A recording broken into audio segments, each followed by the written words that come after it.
Hi everyone, good morning, welcome back to my channel. तो आज का व्लॉग मैं सुबह से स्टार्ट कर रही हूँ। सिद्धार्थ का एग्ज़ाम था तो उसको पहले स्कूल भेज दिया है और फिर मैंने ये व्लॉगिंग वगैरह स्टार्ट की है। तो हस्बैंड के लिए टिफ़िन बॉक्स बनाना है, तो डिसाइडेड था पहले से कि क्या बनाऊँगी, तो उसी के हिसाब से राइस जाएंगे आज और निमोना बनेगा। काफ़ी दिन हो गए निमोना मैंने नहीं बनाया है, तो बस उसकी तैयारी कर रही हूँ। राइस ख़त्म हो गए थे तो ये मैंने मंगाए थे, जिसको फिल कर दिया है डब्बे में। और ये इंडिया गेट के सुपर राइस हैं। दो तरह के राइस मैं यूज़ करती हूँ, एक तो ये वाला और दूसरा एक जो मिनी मोगरा आता है इंडिया गेट का, वो यूज़ करती हूँ। तो रेगुलर जो हमारा है वो मिनी मोगरा खाया जाता है, लेकिन जब भी कोई बिरयानी पुलाव वगैरह बनता है तो ये वाले राइस यूज़ करती हूँ, या फिर ऑफ़िस वगैरह के लिए जनरली मैं ये वाले राइस ही देती हूँ, चाहे सिंपल बॉयल राइस बन रहा है तब भी।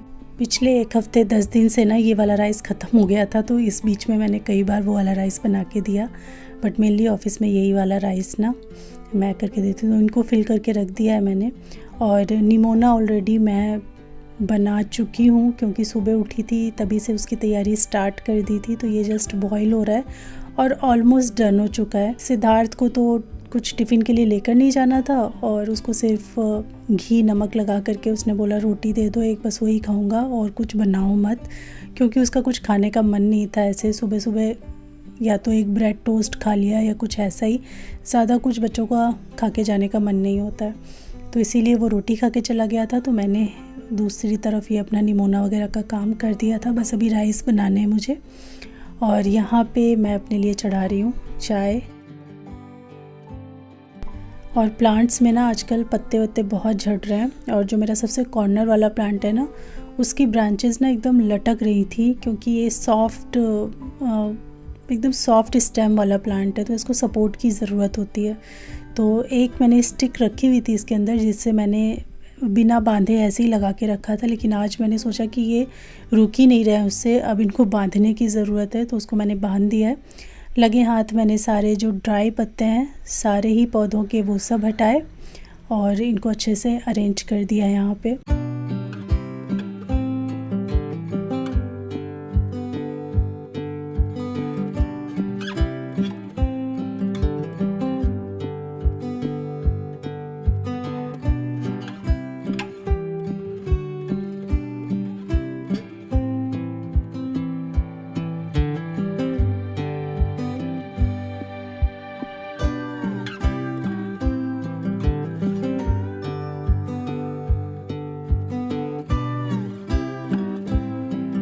और अपने बनाए हुए होममेड बिस्किट्स के साथ मैंने यहाँ पे अपना चाय एंजॉय किया। पूरी तरीके से ख़त्म नहीं हुई थी चाय, तो इधर मैंने अपने काम भी स्टार्ट कर दिए हैं चाय पीते पीते ही।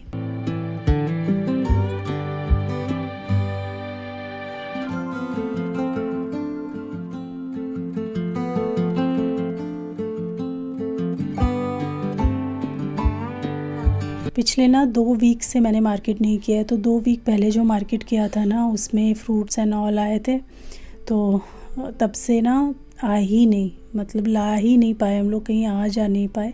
तो खाली गाजर पड़ी हुई है, ना बीटरूट है और ना ही एप्पल है। जैसे ABC जूस बनता है ना, तो सिर्फ गाजर का यहाँ पे मैं जूस बना रही हूँ।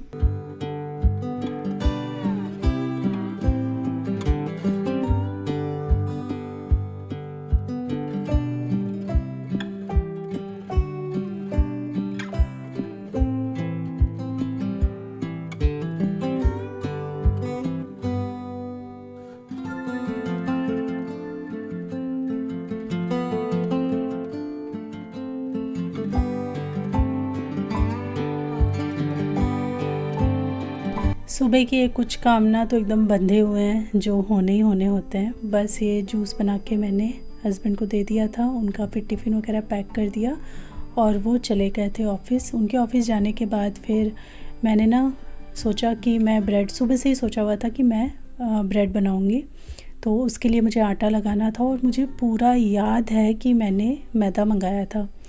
अच्छा, ऑनलाइन हम इतनी चीज़ें ऑर्डर करते हैं, कभी कभार ये चीज़ बहुत हुई है मेरे साथ कि कोई एक चीज़ मिस होती है उसमें से। आप अगर तुरंत देख लो तो ठीक है, अगर आप तुरंत नहीं देखते हो तो कई बार तो पैसे रिटर्न हो जाते हैं, और कई बार आप खुद ही भूल जाते हो कि आया था नहीं आया था, क्या हुआ था। मुझे अच्छे से याद है कि मैंने मैदा मंगाया था, और ये उस दिन की बात है जिस दिन मैं दूध मंगा रही थी ना, जिस दिन बार बार दूध फट गया था 2-3 चाय जिस दिन मैंने बनाई थी। तो मुझे था कि मैंने कुछ एक्स्ट्रा चीज़ें डाली थी जो मुझे लगा कि ज़रूरत पड़ेगी ही पड़ेगी, अगर होगा तब भी मैंने मंगा लिया था। जैसे मैदा है, ब्रेड वगैरह बनाती हूँ तो ज़रूरत पड़ती रहती है, तो रहता है तो वो ख़त्म ही हो जाता है, ऐसा नहीं कि महीनों महीनों रखा रहेगा। तो मुझे याद है मैंने मंगाया था, लेकिन मुझे कहीं पेंट्री में मैदा नहीं मिला। और जब पेंट्री में मैं ढूंढ रही थी मैदा ना, तो उस टाइम मेरी नज़र पड़ी कि ये दाल का ना पॉली बैग फट गया था। पूरी दाल, वो तो शुक्र है कि नीचे इसके ज़्यादा वैसा कुछ नहीं है, तो नीचे जो है ना दाल पूरी गिरी नहीं, थोड़ी बहुत इधर उधर हो पाई थी। तो मैंने कहा चलो इसको ठीक कर देते हैं। अब ब्रेड मैं आराम से ऑनलाइन मंगाऊंगी ना मैदा वगैरह, तो उस टाइम ही फिर मैं बना लूँगी। और मौसम अब इतना ज़्यादा ठंडा नहीं है कि सुबह ही फर्मेंटेशन होगी, किसी भी टाइम आराम से हो जाएगी, क्योंकि इतना गर्म हो चुका है अब मौसम। पेंट्री का सारा सामान निकाला था तो उसमें बहुत सारे मुझे ऐसे बैग्स दिखे जिनको रिफ़िल किया जा सकता है, मतलब उनके डब्बे अब खाली हो चुके हैं। तो मैंने सोचा चलो इनको भर लेते हैं, पेंट्री थोड़ी सी रीसेट कर लेते हैं, जो कि मैंने किया। लगभग 40-45 मिनट मैंने पूरा अपना पेंट्री में दिया है। सारी चीज़ों को अच्छे से ऑर्गेनाइज़ कर दिया, उनको देख लिया कि क्या है क्या नहीं है, और जो रिफ़िलिंग की ज़रूरत थी वो भी मैंने यहाँ पे कर दिया है। और अभी आप ये क्लिप्स देखना कितनी क्लिप्स निकली हैं, क्योंकि छोटे छोटे ऐसी बहुत सारे आइटम्स थे जिनको रिफ़िल करके और उनके बैग्स को थ्रो किया जा सकता था। तो खूब सारे बैग्स निकले, खूब सारी ये पिन्स निकली हैं जो मैं खुले हुए पाउचेस को ना सील करने के लिए यूज़ करती हूँ। और सिद्ध मेरे से बोल के गया था ना कि मेरे लिए पास्ता बना के रखना, तो मैं पास्ता एकदम बना के तो नहीं रखूँगी, फिर वो ठंडा हो जाता है, तो मैं बॉईल वगैरह करके रख दूँगी। पास्ता का भी जो पैकेट है उसको भी मैंने रीफ़िल कर दिया है। और आप लोगों को तो पता ही है मैं ये वाला डिसानो का पास्ता यूज़ करती हूँ, जो कि 100% डरूम व्हीट से बना हुआ है। इसमें किसी भी तरीके का मैदा नहीं है, गुड सोर्स ऑफ प्रोटीन है, जिसे आप हेल्दी स्नैक्स एंड सैलेड्स के लिए यूज़ कर सकते हैं। इसमें ज़ीरो कोलेस्ट्रॉल है, ज़ीरो ट्रांस फैट है, और किसी भी तरीके का आर्टिफिशियल कलर, फ्लेवर या फिर प्रिजर्वेटिव इसमें नहीं है। 100% वेजिटेरियन भी है ये, और इसका शेप बहुत अच्छा है, जिसमें सारा सॉस बहुत अच्छे से भर जाता है। जब आप इसको बाइट करते हो ना, तो आपको परफेक्ट बाइट मिलता है विद सॉस एंड पास्ता का। तो इसको मैंने फिल कर दिया और थोड़ा सा रख लिया है, जिसे मैं बॉईल करने वाली हूँ।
पेंट्री का सामान सारा मैंने रिफ़िल कर दिया और चीज़ों को अच्छे से ऑर्गेनाइज़ कर दिया, क्योंकि काम होते होते ना कई बार इधर की चीज़ उधर, उधर की चीज़ उधर हो ही जाती है।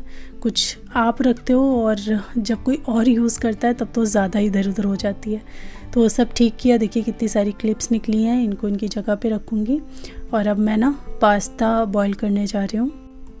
और आज मैंने अपनी अगारो की ना केटल निकाली है। ये है Agaro Regency multi cook kettle with steamer. और ये मैंने ना 1-2 बार यूज़ करी, फिर मैंने रख दी थी इसको। अभी कुछ टाइम पहले हम थोड़ा सामान इधर उधर कर रहे थे तो मैंने इसको देखा, मैंने सोचा चलो इसको निकालते हैं और इसको यूज़ करना स्टार्ट करते हैं। तो इसमें बहुत सारे अटैचमेंट आपको मिलते हैं। एग भी आप इसमें बॉईल कर सकते हो, एक आपको रैक भी मिलता है, ग्रिल रैक मिलता है, ये स्टीमर मिलता है, केक बनाने के लिए आपको एक छोटा सा मोल्ड भी मिलता है।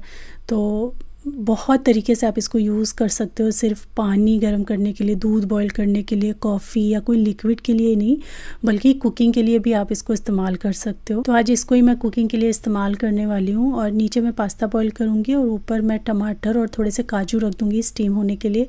काजू आप साथ में भी बॉईल कर सकते हो, लेकिन होता क्या है ना कि वो पास्ता के साथ मिल जाते हैं, एक ही कलर होता है, एक ही जैसा शेप होता है, तो ढूंढना थोड़ा मुश्किल होता है। तो मैं इस मल्टी पॉट का इस्तेमाल करने वाली हूँ स्टीमर का, तो मैं अलग अलग दोनों कर लूँगी। अच्छा, आप जो है नीचे अगर सूप बना रहे हैं या कोई चीज़ बॉईल कर रहे हैं तो ऊपर की तरफ आप मोमो बनाने के लिए, स्टीम करने के लिए रख सकते हैं स्टीमर में, या फिर ब्रोकली हो गई, कोई भी वेजिटेबल कर सकते हैं स्टीम। बहुत ही हैंडी एंड ईजी और कॉम्पैक्ट सा डिवाइस है, जिसे आप कैरी भी कर सकते हो अपने साथ में। अगर आप कहीं बाहर जा रहे हैं वोकेशन वगैरह के लिए तो इसे आराम से ले जा सकते हो। इसे आप ना मल्टीपल चीज़ों के लिए यूज़ कर सकते हैं।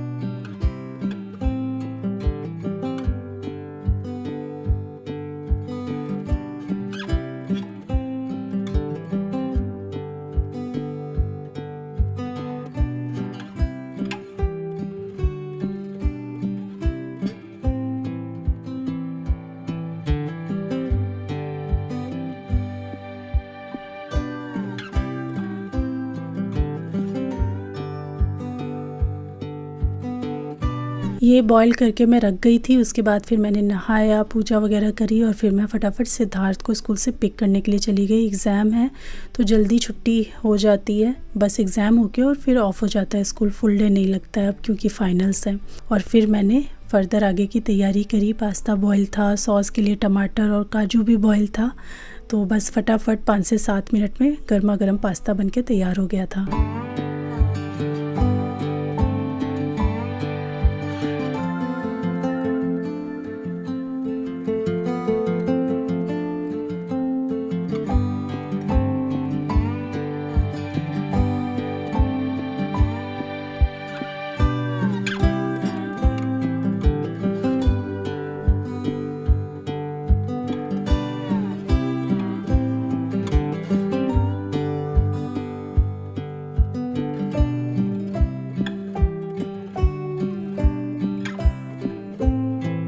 सीख रही हूँ मैं, सीख ही तो रही हूँ। आपको डालना नहीं आता, आपको बनाना आता है। मुझे बनाना आता है दोस्तों, मुझे डालना नहीं आता है। ऊपर से गार्निशिंग सिद्धार्थ मुझे सिखा रहा है। और उसका साइंस का एग्ज़ाम है जिसके लिए खूब पढ़ाई करनी है, अच्छा खासा सिलेबस आ रहा है।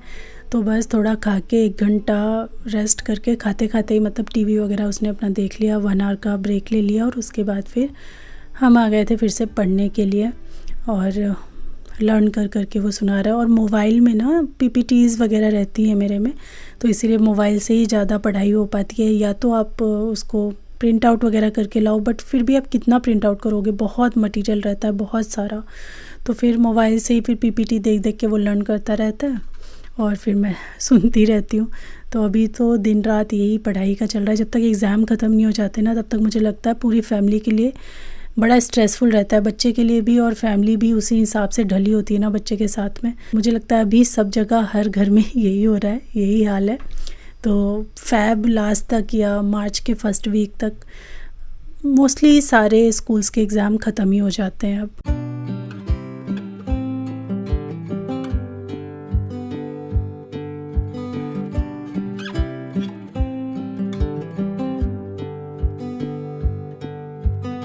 और जब तक वो अपना लर्निंग का काम कर रहा होता है तब तक मैं घर के और काम संभालती रहती हूँ बीच बीच में जा करके। तो जैसे मैंने ब्रेड के लिए बोला था तो मैंने ऑनलाइन सारा सामान वगैरह मंगा लिया है और अब मैं यहाँ पे ब्रेड की तैयारी कर रही हूँ। ब्रेड मतलब आज मैं ना एक्चुअली बर्गर्स बना रही हूँ, क्योंकि जब बच्चे ऐसे पढ़ाई वढ़ाई करते हैं ना, उनका कुछ कुछ खाने का मन होता है, तो मैं कुछ चीज़ें घर में बना के रखना चाह रही हूँ ताकि ज़्यादा पैकेट से निकाल के ना खाएं, घर में बना हुआ खाना, घर में बने हुए स्नैक्स ही इंजॉय करें। तो इनमें से सबसे पहला है कि बर्गर खाने का मन था, तो मैंने सोचा घर पे ही बर्गर बना लेते हैं। तो बर्गर बन्स मैं घर पे ही यहाँ पे बेक करूँगी। प्रोसेस जो है इसका बिल्कुल सेम है, जैसे आप ब्रेड बनाते हो वैसे ही आपको बर्गर के लिए करना होता है आटा। उतना ही उसका जो रेस्टिंग टाइम होता है, जो हम प्रूफिंग के लिए डालते हैं, उतना ही टाइम वो भी होता है, सेम प्रोसेस होता है, बस शेप अलग होती है और कुछ नहीं। उसके साथ ही ना मैं बना रही हूँ नमकीन, जो मैं घर पे बनाती हूँ। तो उसके लिए करी पत्ता मंगाया था, थोड़ा सा वॉश करके मैं भी यूज़ कर लूँगी और उसके बाद आराम से फिर बाद में ना, जब मुझे दोबारा टाइम लगेगा तो मैं ये सारे भिगो करके और अच्छे से वॉश करके फ्रीज़र में स्टोर कर दूँगी।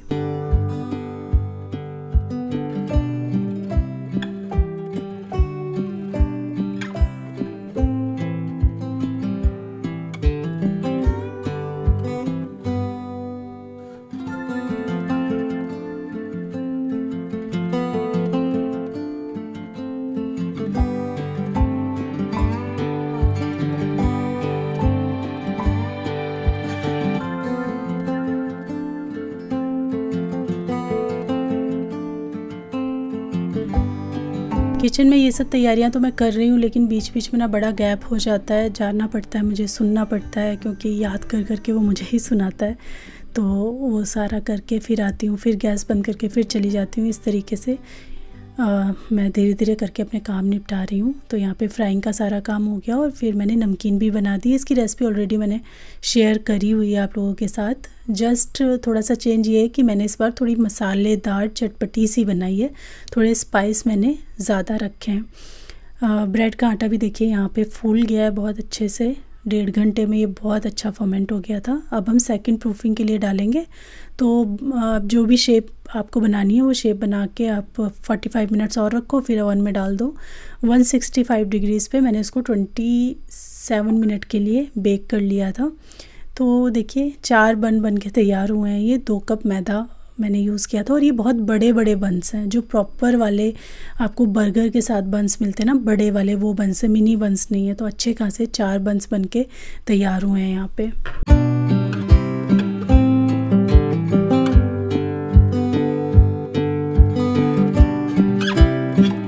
पहले तुम ये देखो सिद्धार्थ, कैसे बने। मैंने इसमें वो किया ना, मिल्क इसलिए अच्छे हो गए। मिल्क लगाया ना इसमें, वरना इतना अच्छा नहीं बनता, मैं बता रहा हूँ। कितने बढ़िया बने ना। हाँ, तुम्हारी टिक्की भी फ्राई कर दी मैंने। हाथ दिख रहा है मुझे। लेटस है, हाँ, चीज, लेटस वॉश कर, लेटस चीज वाला सॉस। ये देखो एकदम बढ़िया, बाहर जैसे बने, परफेक्ट। मजा आएगा आज तो। और यहाँ पे मैंने सिद्ध के लिए बर्गर भी बना के तैयार कर दिया है। कितना अच्छा लग रहा है ना। लेटस ना एकदम कायाकल्प कर देता है। अगर बर्गर में आपके या सैंडविच में लेटस है तो वो खाने में भी उतनी अच्छी लगती है और देखने में भी आपका बर्गर एकदम परफेक्ट लगता है, बहुत अच्छा लगता है। उसके बाद आपके साथ शेयर कर रही हूँ ढाबा स्टाइल आलू मटर की रेसिपी, जिसके लिए मैंने मिनी पटैटोज़ लिए हैं और इनको छील करके वॉश करके मैंने लोहे की मोटी कढ़ाई लीजिएगा आप, और कम से कम 10 से 15 मिनट आपको मीडियम लो फ्लेम पे इसको अच्छे से भुनाई करनी है इसकी, ताकि ये एकदम लाल लाल हो जाएं। तो खूब अच्छे से इनको भून लिया है। उसके बाद कढ़ाई के अंदर हमें एक मसाला बनाना है। थोड़ा सा तेल मैंने यहाँ पे बढ़ा लिया है, जिसके अंदर एकदम साबुत ही मैंने लहसुन डाल दिया है। अच्छा खासा लहसुन लेना है आपको, तो 14, 15 या 16 कलियाँ लहसुन की होंगी। इसके अंदर मैंने जिंजर भी डाला है, हल्का सा भूनेंगे। फिर हम इसमें चॉप्ड अनियंस ऐड कर देंगे, रफली चॉप किए हुए अनियन है ये। इनको थोड़ा सा फ्राई कर लेंगे और फिर हम डाल देंगे इसके अंदर टमाटर। थोड़ा सा नमक डाल करके आपको गला लेना है इसको, और उसके बाद फिर आपको इसे अच्छे से ठंडा कर लेना है और मिक्सी में पीस करके इनका एक ग्रेवी बना के तैयार कर लेना है।